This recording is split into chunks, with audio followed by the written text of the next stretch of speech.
Então, esse tema da encarnação, ele é realmente bem fascinante, né? Bem intrigante.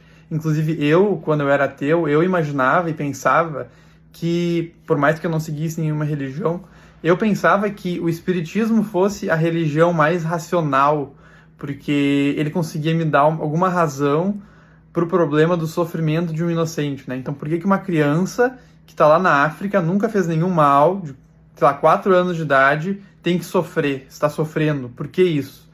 E no Espiritismo a gente tem como encontrar uma razão para isso, de modo que a alma, como ela reencarna, né, isso é a base do Espiritismo, a alma reencarna, pode voltar em outros corpos, de maneira que aquela criança poderia estar pagando uma pena de uma vida passada, né, e está em processo de evolução. Né? Mas eu estava mal informado, né? Na verdade, o Espiritismo a gente consegue provar que ele é errado filosoficamente. Uma coisa que poucas pessoas sabem é que Platão e Aristóteles podem nos ajudar muito nisso. Tá?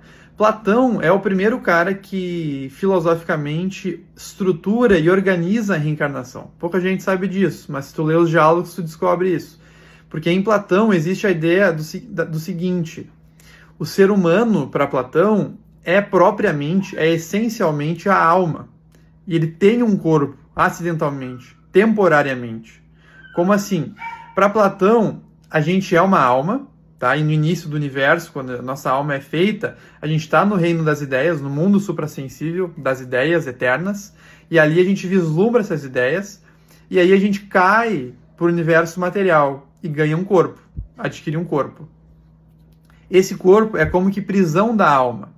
O nosso objetivo aqui na Terra é estancar os sentidos, os desejos materiais, etc., para que a gente consiga focar no plano inteligível das ideias, para que a gente consiga exercitar nossa alma dessa maneira, no plano inteligível.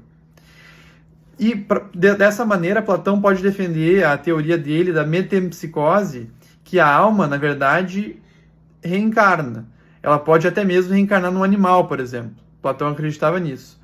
Mas com Aristóteles, a gente vê que não é bem assim.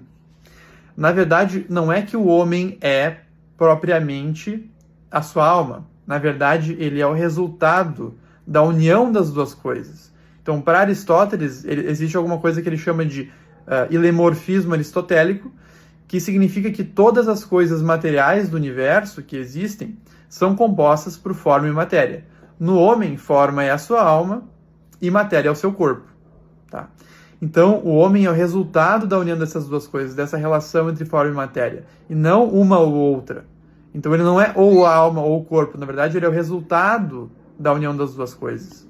Tá? Isso que é o homem. A própria definição de alma é ato primeiro do corpo.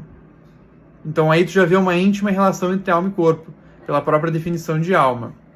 Dessa maneira, não faz sentido que a alma reencarne, porque a alma é própria de um corpo. Então, mais para frente, depois de Aristóteles, aí com os filósofos cristãos mesmo, a gente vai aprimorar essa ideia e entender que a nossa matéria vem pelos nossos pais e a nossa alma é criada diretamente por Deus e infundida neste corpo no momento da concepção, certo? E aí a gente entende que a alma é feita para o corpo, para aquele corpo em específico, é própria para ele.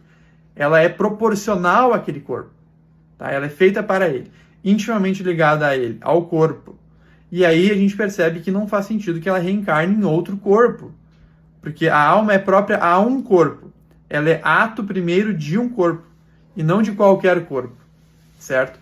E é por isso que o espiritismo cai por terra, filosoficamente falando.